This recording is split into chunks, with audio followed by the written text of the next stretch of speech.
So, ayan guys, i-continue na natin yung paggawa ng tinapay. Nag-raise na siya. So, ayan. Tadaan! Ayan na siya. Masahin natin ulit. Masyadong mataas kong aking lamesa. Balik nga muna ito.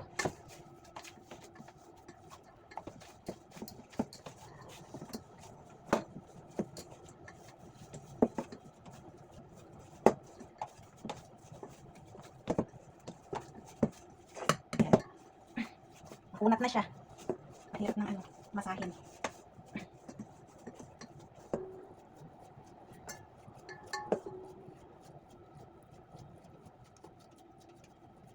Yan, rest muna natin ulit for another 30 minutes para mag-raise ulit. So, ayan, tapos na ang 30 minutes. So, gawa na tayo ng tinapay. Ayan, lagyan muna natin ng flour dito para hindi dumikit yung ating dough.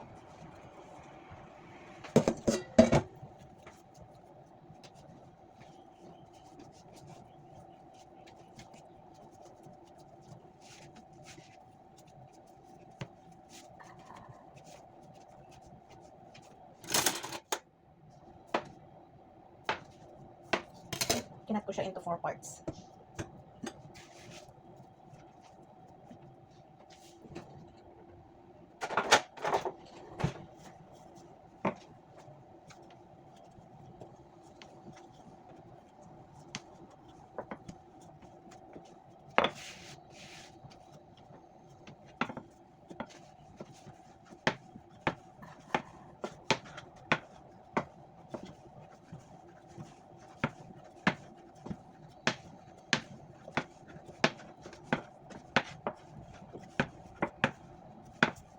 Flatten lang natin para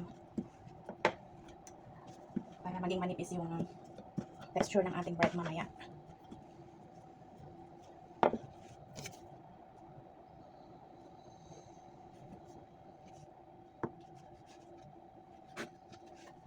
Kahit anong form na, kasi pang sarili lang naman, hindi naman pang tawag siya commercial.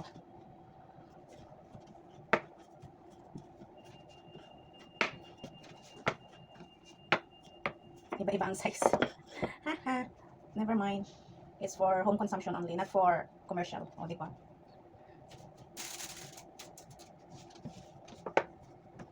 Actually, hindi naman talaga ako marunong gumawa ng tinapay. Tinuro lang ito. So, nag-experiment lang ako. Experimenting. Kasi tinuro lang ito nung lolo na nandito noon nakasama ko. Ayan. Ang tinapay ito, iba-ibang size. Anyways. Para lang may pang breakfast kami kasi ang tinapay dito ay mahal, tapos nakakaumay din yung palaging loaf bread. So, ayan, different size. It's okay.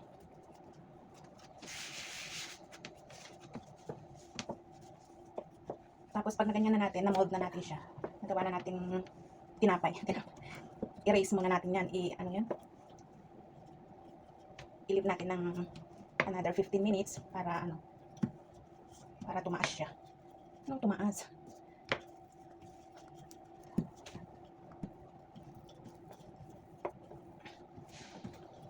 Ayan, again. Ikat ulit natin. Basta ganyan na lang yan. Basta ikat.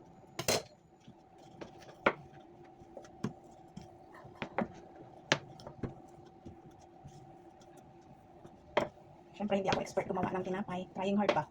It's trying hard. Para lang matuwa ang amo.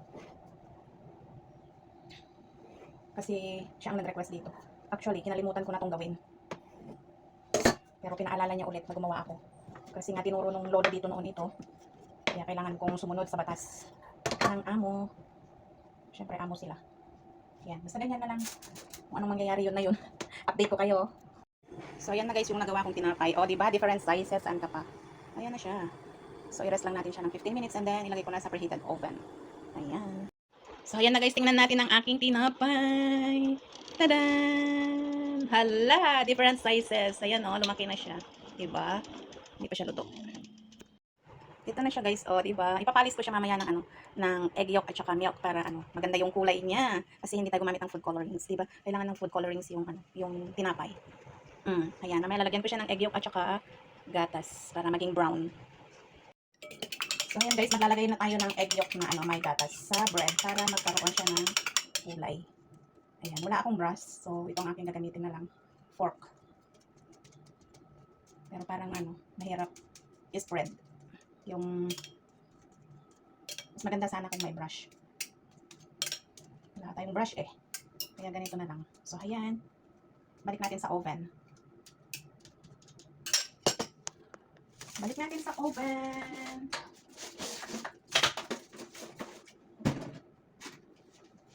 Wait for 5 minutes. So, ayan na guys, yung outcome ng aking tinapay. Ouch! Mainit. Diba? Look at that.